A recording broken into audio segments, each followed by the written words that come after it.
오늘은 로마서 5번째 시간이죠. 그래서 예수 그리스도 안에서라는 제목으로 말씀을 나누도록 하겠습니다. 로마서라는 성경이 우리에게 주는 의미들이 있어요. 특별히 가장 복음에 대해서 적나라하게 우리에게 소개해주고 있기 때문에 조금은 어렵지만 우리가 이 로마서를 통해서 우리의 믿음이라는 것이 무엇일까 좀 생각해보고 또 다시 결단하면서 새롭게 세워가는 그런 시간이 되었으면 좋겠습니다. 우리가 이 앞에 두 번의 시간을 통해서 한 이야기는 우리 모두가 죄 가운데 머물게 되었다는 것입니다. 죄 가운데 있는 사람들이라는 거죠. 당시 바울 당시로 보면 유대인들은 유대 율법에 따라서 그 율법의 행위에 따라서 심판을 받을 수밖에 없는 사람이고, 또 이방인들은 하나님이 내버려 두신 그 타락 속에서 살아가면서 자신들이 세운 양심의 기준에 의해서 판단을 받을 수밖에 없는 그러한 기준을 가지고 모든 사람을 봤을 때 하나님의 심판 가운데 의롭다라고 판정을 받을 사람이 아무도 없다는 거죠. 그렇기 때문에 모든 사람은 죄 가운데 있고 그 죄의 보응, 심판의 보응을 받을 수밖에 없다는 것이 바로 바울이 이야기한 복음의 시작이었습니다. 그죠? 우리도 마찬가지잖아요. 교회 안에 있어도 또 교회 밖에 있어도 제가 그래서 니나 내나 이렇게 말씀을 드렸는데, 우리가 의롭다고 이야기하지만 비교 우위는 될 수 있을지 모르겠어요. 저 밖에서 막 술 먹고 막 놀고 이런 사람들, 범죄자들보다는 우리가 좀 착해라고 말할 수 있을지 모르겠지만, 하나님의 의의 기준으로 이야기한다면 우리 누구도 그 행위에 따라서 의롭다라고 이야기할 수 있는 사람은 없다는 거죠. 복음은 여기서부터 출발하는 것입니다. 복음은 모든 사람이 죄인이다, 내가 죄인이다라는 사실과 내가 그 심판으로부터 피할 길이 없다라는 것을 분명하게 인식하는 것으로부터 시작되어져야 한다는 거죠. 그래야 뭐가 생겨요? 그럼 내가 어떻게 해야 합니까? 베드로가 복음을 전했을 때 그곳에 모였던, 예루살렘에 모였던 많은 사람들의 반응이 그였잖아요. 그럼 제가 어떻게 해야 됩니까? 내가 어떻게 해야 그 심판을 피할 수 있습니까? 라는 것이죠. 우리가 그 인식을 해야 복음이 필요한 인생, 예수님이 필요한 인생이 되어지고 그 예수 그리스도를 통해서 우리가 심판을 벗어날 수 있는, 그래서 천국의 그 아름다움을 누릴 수 있는 사람들이 되어진다는 거죠. 우리가 당시의 유대인들을 생각해 보면 이들의 가장 큰 문제점은 이미 자신들이 선택받았고 또 그 선택의 증거로 할례를 받았고 또 율법을 가진 사람들이기 때문에 우리는 이미 그 심판으로부터 자유하다는 거였어요. 우리가 어떤 행위를 할지라도, 우리가 무엇을 할지라도 우리는 하나님의 심판으로부터 이렇게 낙인받지 않는다, 우리가 쉽게 이야기하면 지옥 가지 않는다, 이렇게 생각을 하는 거죠. 당시에 이런 말이 있었다 그래요. 한번 같이 읽어볼까요? 할례를 받은 자는 절대로 지옥에 가지 않는다. 비슷한 논리를 가진 이단이 있죠. 그죠? 한번 믿는다 그러면 무슨 짓을 해도 지옥에 가지 않는다라고 이야기하는, 처음 예수님 때도 있었고요, 지금까지도 이어집니다. 할례라는 것이 무엇인가를 우리가 생각을 해보면, 할례가 처음 등장하는 것은 아브라함의 때죠. 아브라함에게 하나님이 찾아오셔서 이렇게 만나고 약속을 하실 때 생겨나는 그 약속의 상징을 할례라고 부릅니다. 창세기에 보면 우리가 이야기 나눈 것처럼 아담의 범죄에 의해 하나님께서는 이 세상을 내버려 두십니다. 타락 가운데 내버려 두시죠. 그래서 세상은 타락 속에서 그냥 죄의 세상으로 살아가게 되는 거예요. 근데 그때 이제 위대한 성경의 역사, 믿음의 역사가 시작이 되어지는데, 그것이 하나님이 아브라함을 찾아오면서부터죠. 하나님께서는 아브라함을 찾아오십니다. 그리고 그를 선택하시고 그와 약속을 맺어주시죠. 이 약속은 우리 교회 이름이죠. 프라미스. 성경의 이름이기도 합니다. 성경의 다른 이름이 바로 약속이에요. 그죠? 그래서 구약, 신약 할 때 그 약이 먹는 약이 아니고 약속을 의미하는, 언약을 의미하는 것입니다. 근데 이 언약은 다른 말로 하면, 우리가 이해하기 쉬운 말로 하면 계약이에요. 계약. 그죠? 계약 많이 해보셨죠? 부동산 계약도 해보시고 사업하시는 분들은. 계약은 혼자 하는 건가요? 그렇지 않죠. 상호하는 거잖아요. 나는 무엇을 하고 상대방은 무엇을 하는 것이죠. 성경의 약속도 마찬가지예요. 하나님께서 찾아오신 사람들이 항상 약속을 맺을 때는 이 두 가지, 이 사람도 하고 하나님도 하는 약속이 이루어집니다. 아브라함에게 처음 하신 약속의 말씀은 그거예요. 내가 이제부터 너의 하나님이 되어주겠다. 그러니까 그 당시는 하나님을 모르던 때죠. 아브라함도 하나님이라는 분을 모르던 때예요. 그 죄악된 세상 속에서, 그냥 죄악으로 살아가는 세상 속에서 하나님이 아브라함이라는 한 인물에게 나타나십니다. 그리고 이렇게 말씀하세요. 이제 내가 너의 복이 되어주겠다. 내가 너의 하나님이 되어주겠다. 그리고 내가 너의 자녀들을 통해서 하나님의 나라, 아름다운 나라를 이루어 줄 거야. 그리고 내가 가는 모든 곳에 내가 복이 되어서 나의 이름을 전하는 사람이 되게 할 거야. 대신 너는 나만을 지키고 나만을 섬기고 사랑하는 사람이 될래? 라고 말씀하시는 거죠. 아브라함은 그 약속을 받아들이는 거예요. 이제 나는 하나님의 사람입니다. 하나님을 섬기는 사람입니다. 이 세상에 많은 신들이 있었지만 이 세상에 그 아브라함의 행적을 보면요, 가장 죄악된 도시들만 다녔어요. 당시에 고대 아수르의 가장 중심지였던 이 갈대아 우르라는 곳에 있었고요. 또 아수르에서 가장 이제 중심지였던 하란이라는 곳에 또 있었고, 그 다음에 나중에 이집트에 가서도 있었고요. 그러니까 세상에 온 잡신들을 다 만났단 말이에요. 근데 그 중에서 하나님만을 이제 섬기겠습니다. 다른 신은 다 신이 아니고 오직 하나님만을 섬기겠습니다. 라는 약속과 함께 하나님과의 관계가 시작이 되어지게 된 거죠. 그리고 그 약속의 증표로 받은 것이 무엇이냐? 그것이 바로 할례라는 것입니다. 이게 도장이죠. 이렇게 우리가 이렇게 계약을 하면 도장을 찍잖아요. 그것처럼 하나님과 아브라함의 약속의 증표, 약속의 상징이 바로 할례라고 할 수 있는 거죠. 이 아브라함의 후손이라고 말하는 이스라엘은 이 할례를 매우 중요하게 생각을 합니다. 그리고 근데 문제는 뭐냐면 자신들의 권리처럼 여겼다는 거예요. 할례가 단순히 증표임에도 불구하고 그 언약이 그잖아요. 할례는 아무런 힘이 없습니다. 할례가 진짜 할례가 되려면 어떻게 해야 돼요? 그 안에 내용이 서로 지켜져야 되죠. 아무리 할례를 받았어도 둘 중에 누군가 그 약속을 파괴하면, 그죠? 하나님은 신실하시기 때문에 안 파괴하시죠. 인간이 파기를 하는 거예요. 구약의 역사는 이 구약 이스라엘 약속을 받은 이스라엘이 매번 하나님과의 약속을 파괴하는 이야기입니다. 우리가 본 것처럼 계속해서 파괴를 하는 거죠. 그러면 아무리 할례를 받아도 소용이 없다는 거죠. 바울은 지금 4장에서 이 이야기를 굉장하게 강조를 합니다. 4장 내내 강조를 해요. 아브라함이 하나님과 맺은 약속의 내용이 할례나 어떤 행위가 아니라 믿음이라는 거죠. 할례는 받은 약속이 아니라 하나님을 믿기로 한 이 믿음이 진짜 중요한 약속이고, 할례는 그것이 증표라고 이야기합니다. 같이 한번 읽어볼까요? 만일 아브라함이 행위로서 의롭다 하심을 받았으면 자랑할 것이 있으려니와 하나님 앞에서는 없느니라. 성경이 무엇을 말하느냐? 아브라함이 하나님을 믿음에 그것이 그에게 의로 여겨진 바 되었느니라. 아멘. 우리가 지금 그냥 성경을 읽을 때 좀 입체적으로 읽으면 여러분들이 좀 마음에 더 와닿아요. 그러니까 아브라함이 하나님을 믿었다, 그래서 의로 여겼다, 그럼 너무 쉽잖아요. 근데 아무도 안 믿던 때예요. 아무도 하나님을 알지 못하던 때. 그때 하나님이 나타나셔서 말씀하실 때 아브라함이 하나님을 믿는다는 것은 모든 것을 다 버리는 행위입니다. 그게 창세기 12장에 나오는 너는 내 아비와 친척과 모든 집을 떠나라, 그리고 내가 내게 지시하는 땅으로 가라 라고 하는 말씀이에요. 모든 것을 다 버리고 모든 것을 다 포기하고 내가 이때까지 가졌던 모든 배운 거, 신들, 잡신들, 뭐 이런 것들, 관습들, 이런 것들을 다 버리고 오직 하나님만을 바라보겠다라는 그 믿음이지. 이게 쉽지 않은 거라는 거죠. 그러니까 그냥 우리가 아브라함 하나님 믿음의 조상 이러니까 되게 쉬운 것처럼 생각하지만 그 결단이 쉽지 않은 거예요. 그래서 성경은 뭐라 그러냐면 믿을 수 없는 때에, 믿을 만한 어떤 것도 없을 때에 아브라함이 하나님을 믿었다라고 이야기를 하는 거예요. 그리고 하나님께서는 그 믿음을 의롭게 여기셔서 하나님의 이 믿음의 역사의 조상으로 삼아주시는 거죠.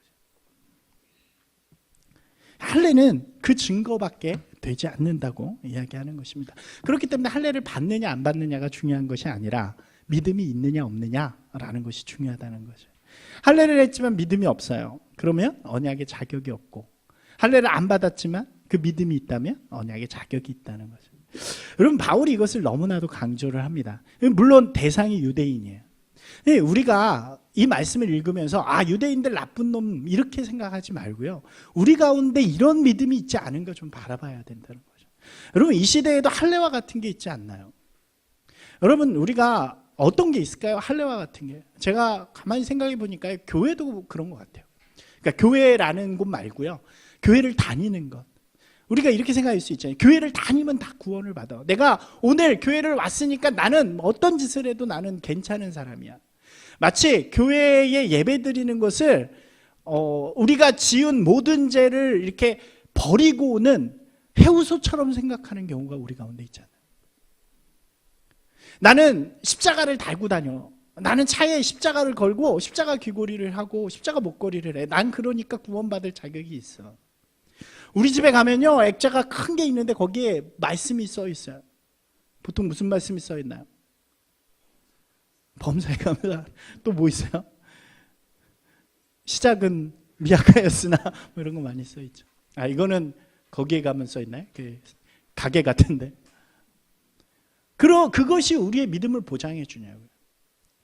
내가 성경책 있어요. 그래서 다른 이들에게 나는 되게 의롭다, 마치 나는 이미 구원을 받은 사람처럼, 이미 어떤 짓을 해도 내 마음속에 있는 죄들은 다 숨겨진 채로 되게 의롭고 교만한 모습으로 살아가는 우리의 모습이 있지 않냐는 거죠.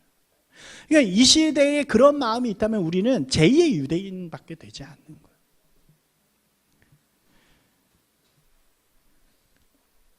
그런 것들은 모두 상징이고 징표일 뿐이라는 거죠. 진짜는 뭐라는 거예요? 그 안에 있는 약속, 그 안에 있는 믿음이 되어져야 한다는 거죠. 우리 안에 믿음이 있는가? 바울은요, 이것을 정말로 강조하고 있어요. 이 3장부터 4장, 5장에 걸쳐서 계속해서 아니다, 그것이 우리에게 믿음을 증거해, 우리의 구원을 확보해 주는 것이 아니다. 유대인들이 와서, 제가 말씀드렸잖아요, 이 배경들에 대해서 이야기를 해드렸죠. 자꾸 유대인들이 와서 꼬시는 거잖아요. 율법이다 뭐다. 그것이 아니다. 진짜 구원은 오직 누구로부터 온다? 예수 그리스도로부터 온다. 그를 믿는 믿음만이 우리의 구원을 보장해주고 담보해주는 것이다 라는 것을 우리에게 분명하게 이야기해 주는 거죠. 아브라함에게 주신 약속은 오직 믿음으로만 이루어지는 믿음의 약속이라고 분명하게 이야기합니다. 그리고 그 믿음이 이제 누구를 향하냐면 예수 그리스도를 향하게 되어지는 거죠. 다시 3장으로 가보면요, 이방인이나 유대인이나 할례인이나 무할례자이나 모든 사람이 하나님의 의로우심 앞에서는 다 죄인이라는 선포를 강하게 합니다. 지금 우리로 이야기하면 교회에 다니든지 안 다니든지, 목사이든지 뭐 집사이든지 아니면 무성도이든지 행위로만 따지면, 그 모습으로만 따지면 하나님의 심판으로부터 누구도 피할 수 없다는 얘기를 강조하는 거죠. 그래서 그것을 깨닫는 것입니다. 복음의 핵심은 이 내가 죄인이구나, 이걸 깨닫는 것으로부터 시작되는 거예요. 그래서 이렇게 이야기해요. 한번 같이 읽어보겠습니다. 그러므로 율법의 행위로 그의 앞에 의롭다 하심을 얻을 육체가 없나니 율법으로는 죄를 깨닫. 여러분, 우리가 교회에서요, 말씀을 읽고 예배 드릴 때요, 이게 들어가야 돼요. 내가 말씀 읽고 예배 드리고 하니까 나는 다른 사람보다 거룩한 사람이구나, 높은 사람이구나가 아니라, 내가 말씀 가운데 설 때마다 나는 내 행위로는 죄인이구나, 부족하구나, 이 마음이 들어가야 한다는 거죠. 누구를 지적하고 누구를 죄인이라고 이렇게 손가락질 하기 전에 내 자신이 그런 사람이라는 사실, 그것으로부터 진짜 감사함, 진짜 예배가 시작이 되어진다는 것입니다. 복음이 무엇입니까? 복음은요, 복음을 그냥 말 그대로 해석하면 뭐죠? 복음, 복된 소식이잖아요. 기쁨의 소식. 여러분, 무엇이 여러분들에게 가장 기쁨의 소식인가요? 직장을 다니시는 분들은 이렇게 월급이 올랐다 뭐 이런 것들이 복음 소식이죠. 요즘 같은 때는 그런 게 아마 복음의 소식이 되지 않을까요? 복된 소식이, 그 변종 코로나 바이러스의 백신을 우리나라 한 연구진이 발명을 했다, 뭐 발견을 했다. 그래서 이제 아무 걱정 없어도 된다. 그러면은 우리나라에게 아마 굉장히 큰 복음이 되지 않을까 생각이 됩니다. 그러니까 복음이라는 말 자체는 그 말이에요. 원래 이 말이 쓰여진 것은요, 로마 시대에 로마 황제의 말을 표현할 때 복음이라고 했대요. 근데 그걸 기독교인들이 가져와서 복음이라는 말을 이렇게 쓴 거죠. 복된 소식이 왜 복된 소식이 되나요? 여러분, 우리가 죄인이라고 생각할 때 복음이 복된 소식이 되는 거예요.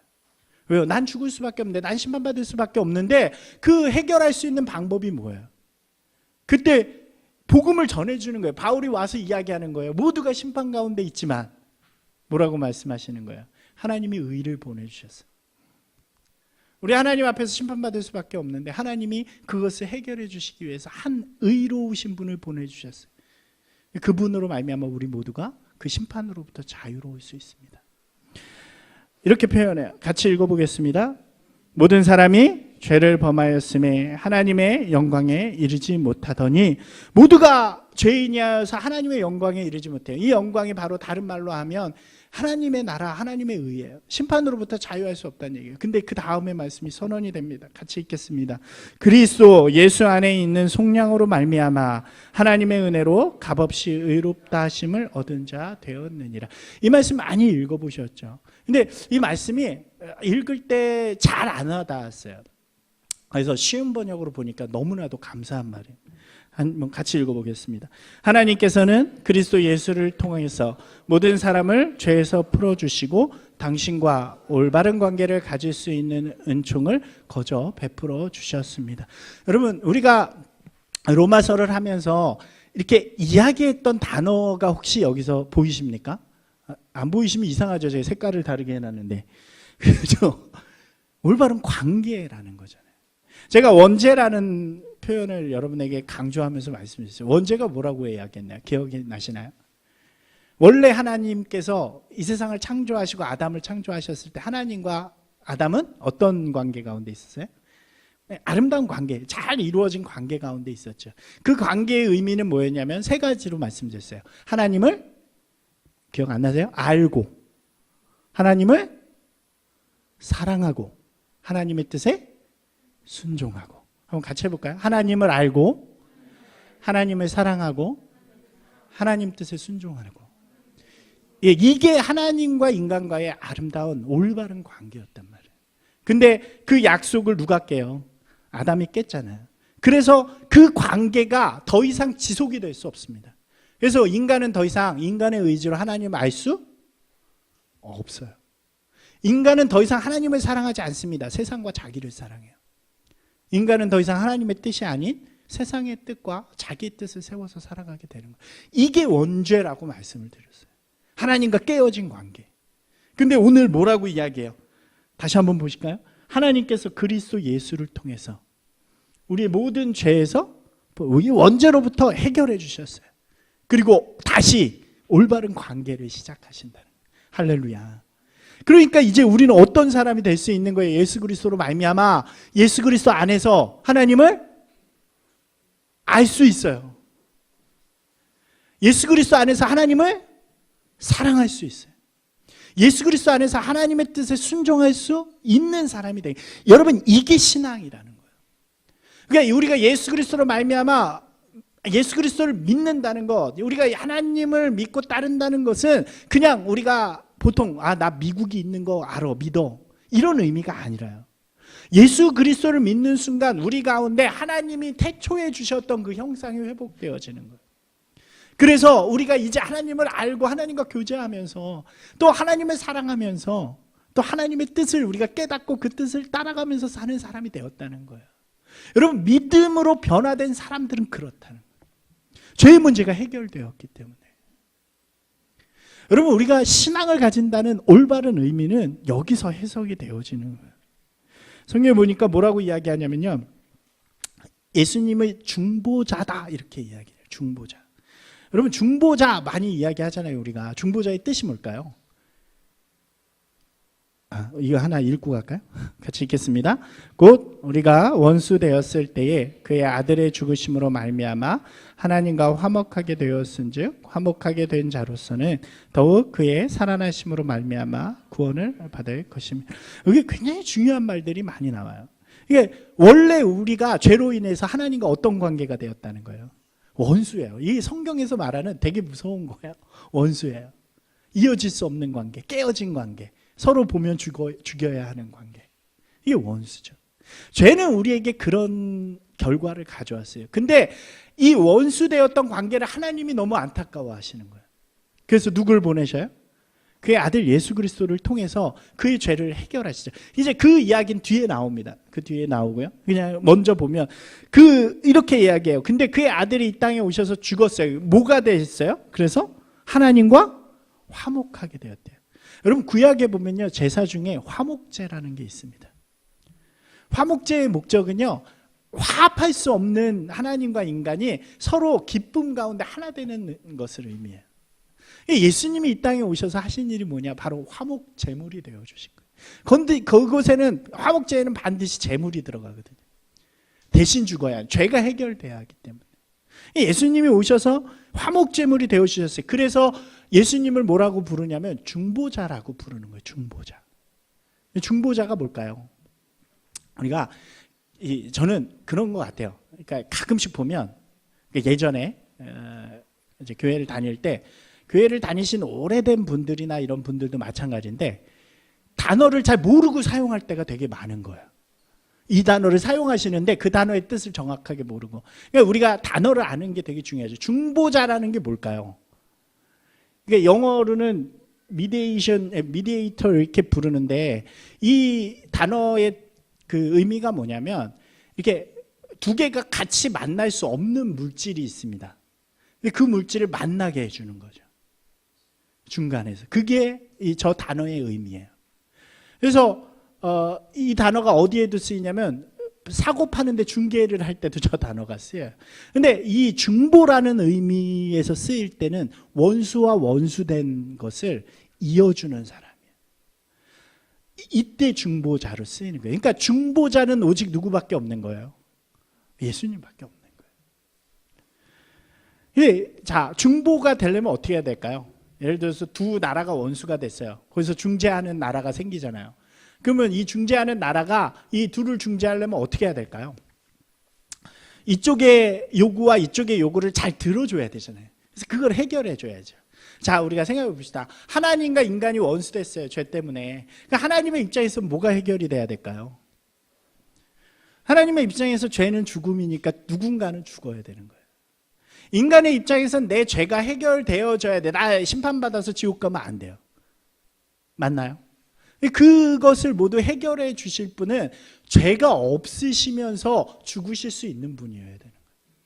그래서 그 예수님이 이 땅에 오시는 거죠. 그래서 그 양쪽의 요구를 다 들어주십니다. 그래서 예수님이 딱 그 중보자의 짐을 지고 화목제물로 딱 빠지니까 이제 하나님과 우리가 하나 되어서 화목함을 누릴 수 있게 되었다는 거죠. 여러분, 이것이 얼마나 아름다운 이야기인가요? 한번 읽어볼까요? 그뿐 아니라 이제 우리로 화목하게 하신 우리 주 예수 그리스도로 말미암아 하나님 안에서 또한 올바른 관계가 열렸다는 거예요. 이제 원죄 문제가 해결되어서 우리와 하나님과의 관계 속에 올바른 관계들이 열렸어요. 아까 말씀드렸죠. 올바른 관계는 뭐를 할 수 있는 거예요? 하나님을 알 수 있고 하나님을 사랑할 수 있고 하나님의 뜻에 순종할 수 있고. 여러분, 이것을 좀 분명하게 기억하시기 바랍니다. 같이 한번 읽어볼게요. 하나님을 아는 삶, 하나님을 사랑하는 삶, 하나님의 뜻에 순종하는 삶. 여러분, 신앙이라는 게 이거예요. 진짜 신앙이 뭐냐? 우리가 교회 와서 예배 드리는 게 아니고요. 그러니까 그것은 한 증표이고 상징입니다. 그게 여기 포함되어지는 거예요. 우리가 헌금 내는 게 신앙이 아니고요. 그것도 여기에 속해져 있는 거예요. 진짜 그것을 포괄적으로 이야기하는 예수 그리스도를 통해서 이루어진 관계, 해결된 관계는 뭐냐? 하나님을 알고 하나님을 사랑하고 하나님의 뜻에 순종하는 삶이 되어지는 거죠. 여러분, 믿음의 조상 아브라함을 우리가 생각해 보길 바랍니다. 아무도 모르는 그때에 하나님이 찾아오셨어요. 그리고 그가 믿음을 결정합니다. 제가 세상의 모든 것 다 버리고 하나님만 믿겠습니다. 하나님만 섬기겠습니다. 그리고 그는 그때부터 하나님과 동행하기 시작해요. 하나님을 알아갑니다. 하나님께서 순간순간 그와 함께 하세요. 말씀해 주세요. 그리고 하나님을 사랑해. 사랑한다는 말은 뒤에도 다시 말씀드리겠지만 하나님을 존중하고 섬기는 걸 의미해요. 다른 신을 안 봐요. 오직 하나님만을 바라봐요. 그리고 그는 하나님의 말씀에 순종합니다. 그때부터 시작되어지는 거예요. 하나님을 만나고 하나님과의 믿음의 관계, 아름다운 관계 회복이 이루어지는 그 순간부터 진짜 믿음의 모습, 신앙의 모습이 세워지는 거죠. 그것이 바로 예수 그리스도 안에서 우리 가운데 동일하게 이루어지는 역사입니다. 한번 볼까요? 순서를 약간 바꿨어요. 예수 그리스도 안에서 같이 한번 읽어볼까요? 예수 그리스도 안에서 하나님을 사랑합니다. 예, 우리의 신앙이 이제 하나님만을 사랑하는 사람들이 된 거예요. 그러니까 우리가 자꾸 헷갈리는 게 이 사랑을 우리 인간관계의 어떤 감정으로 생각하는데 성경에서 말하는 사랑은 감정이 아니라고 말씀을 드렸죠. 행위입니다.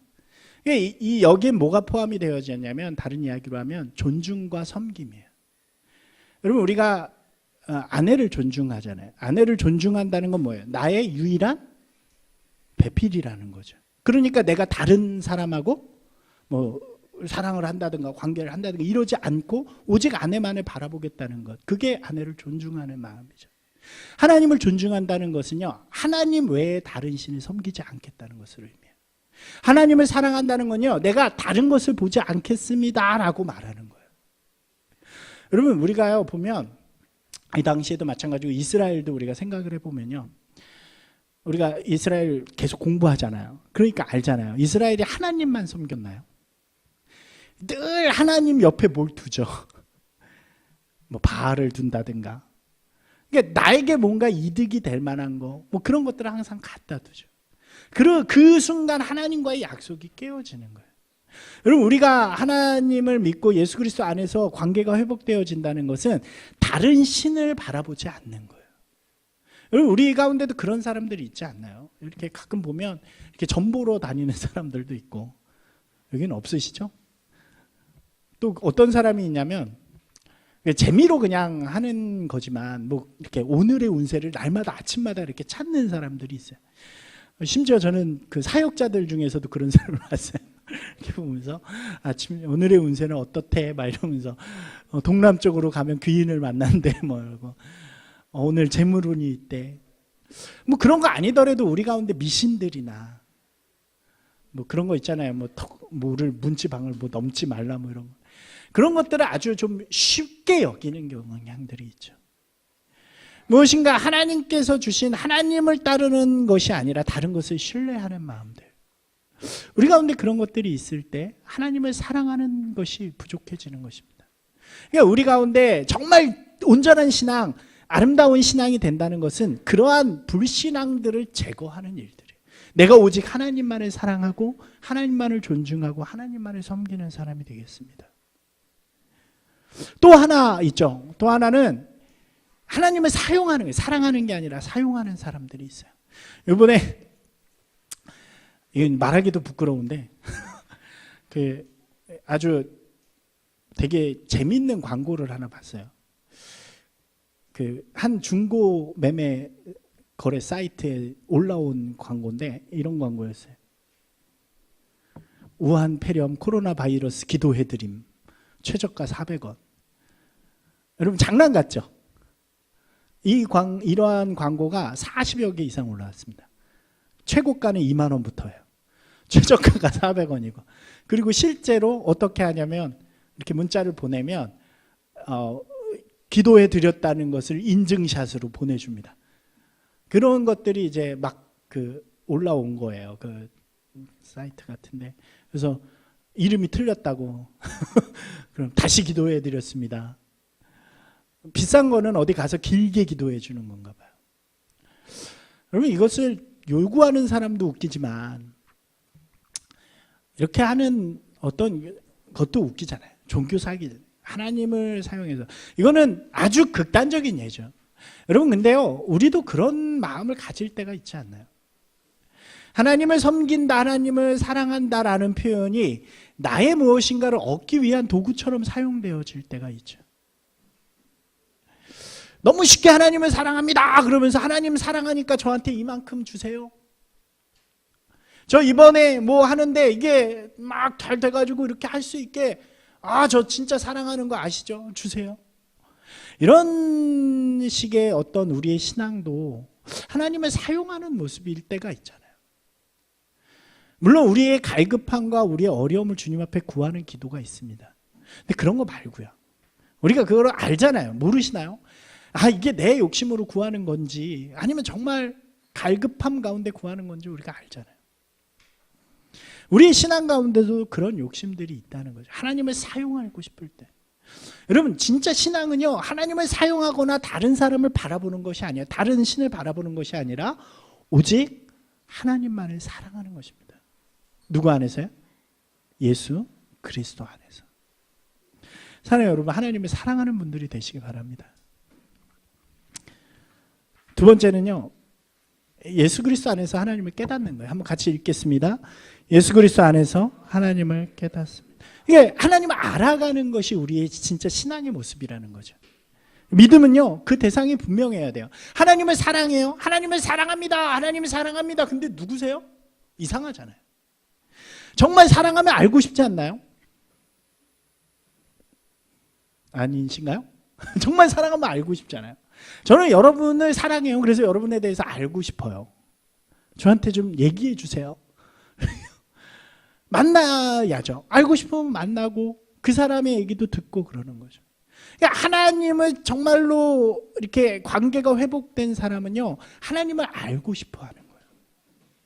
하나님이 우리에게 주신 말씀이 그래서 달콤해지는 거예요. 꿀처럼 다는 거예요.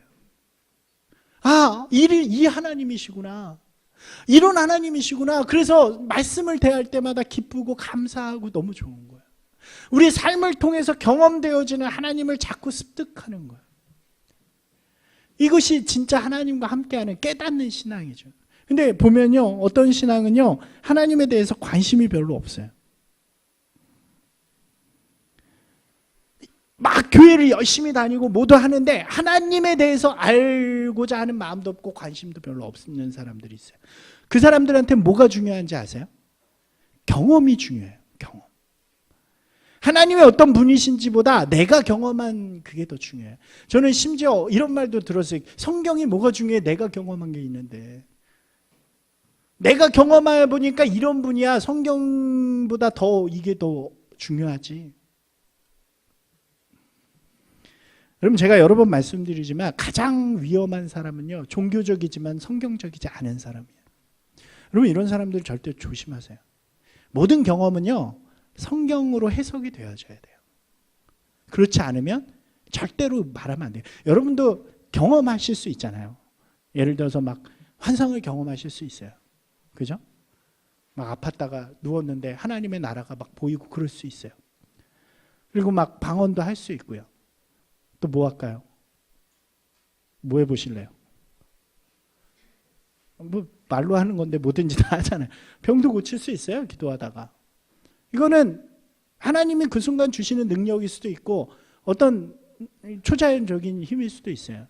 근데 그것이 성경적으로 해석이 되면 나누어도 좋아요. 근데 그게 성경적으로 해석이 안 되면 그것을 하나님의 뜻이라고 말하면 안 되는 거예요. 그 순간 뭐가 되냐면 그것을 경험하지 않은 사람들은 다 하나님을 경험하지 못한 사람들이 되어지는 거예요. 그게 굉장히 위험한 거예요. 특별히 막 많은 기적들을 경험한 사람들이 위험한 이유가 거기에 있어요. 우리가 정말 좋은 신앙인이 되려면, 우리 신앙이 바른 신앙인이 되려면 하나님과의 관계성 속에서 정말 하나님을 알아가는 일들이 있어야 된다는 거예요. 하나님은 어떤 분이신가? 하나님의 뜻이 무엇인가? 그러면 어떤 일들이 일어나요? 예수 그리스도 안에서 주의 뜻에 순종합니다. 같이 읽어볼게요. 예수 그리스도 안에서 주의 뜻에, 그죠? 하나님을 자꾸 알아가고 그의 뜻을 알게 되면요, 우리가 그의 뜻대로 살고 싶어하는 마음이 생겨지는 거예요. 왜요? 사랑하니까. 여러분, 그렇지 않나요? 우리가 정말 사랑하는 누군가가 무엇을 원하는지 알게 돼요. 그러면 어떻게 해서든지 그것을 이루어드리고자 하는 마음이 생기지 않나요? 우리의 마음 마찬가지예요. 관계가 된다는 것은 사랑하고 주님을 알게 되고 그러면 주님의 뜻에 순종하는 마음이 든다는 거죠. 여러분 근데 완전하지 않아요. 그죠? 어떻게 하나님의 뜻에 다 순종해요? 뜻을 안다 그래도 맨날 하죠. 근데 웨슬리가 이 문제에 대해서 기가 막히게 설명을 해놨어요. 제가 이 이야기를 듣고 깜짝 놀랐는데 웨슬리는 이렇게 표현해요. 한번 같이 읽어볼까요? 죄를 짓는 즐거움.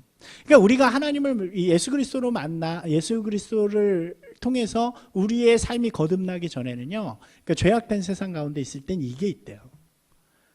여러분 그렇지 않나요? 죄를 짓는 게 즐거워요? 선을 행하는 게 즐겁습니까? 여러분 어떠세요?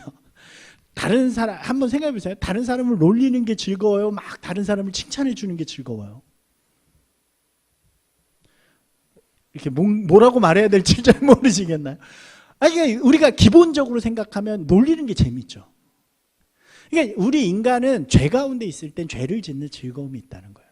근데 우리가 예수 그리스도를 만나서 우리의 이 삶이, 우리 심령이, 우리의 영혼이 변화돼요. 그래서 거듭나요. 그래서 하나님과의 관계성 속에 있으면 어떻게 되냐면 이 죄를 짓는 즐거움이 사라진다는 거예요. 그래서 어떻게 돼요? 내가 죄를 지면 이전에는 즐거웠는데 예수 그리스도 안에 있으면 죄를 지면 아파요. 다른 사람을 미워하면요, 예전에는 미워하는 게 막 당연해요. 막 비난하고. 근데 다른 사람을 미워하는 마음이 생기면 속에 어떤 마음이 함께 생기냐면 나 왜 미워하지? 나 아파. 이런 마음이 함께 생긴다. 내가 무엇인가 범죄를 하면 그것 때문에 내 마음에 자책이 자꾸 생기는 거예요. 왜요? 우리는 새롭게 된 사람들이니까.